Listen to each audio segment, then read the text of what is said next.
வணக்கம். Tamil cine news channel.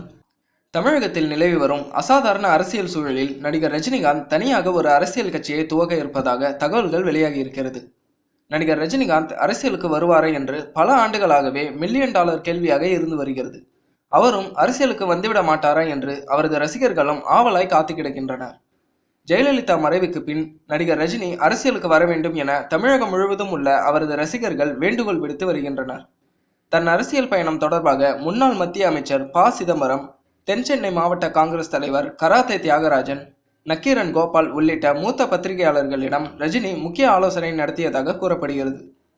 அது மட்டுமின்றி சமீபத்தில் தன் ரசிகர் மன்ற நிர்வாகிகளுடன் ரஜினி அரசியல் பிரவேசம் குறித்து முக்கிய ஆலோசனையில் ஈடுபட்டுள்ளார். இந்நிலையில் நடிகர் ரஜினிகாந்த் விரைவில் அரசியல் கட்சி துவங்க இருப்பதாக தகவல்கள் வெளியாகியுள்ளது. RSSஇன் முக்கிய பிரமுகரும் மறைந்த சோவின் நெருங்கிய நண்பருமான குருமூர்த்தி துணையுடன் அவர் அரசியல் களம் காண இருப்பதாக கூறப்படுகிறது. இது பற்றி விரைவில் அறிவிப்பு வெளியாகலாம் என தெரிகிறது. இந்த செய்திகளை பற்றி உங்கள் கருத்துக்களை கமெண்டில் பதிவு செய்யவும். மேலும் இந்த சேனல் உங்களுக்கு பிடித்திருந்தால் சப்ஸ்கிரைப் செய்யவும். நன்றி.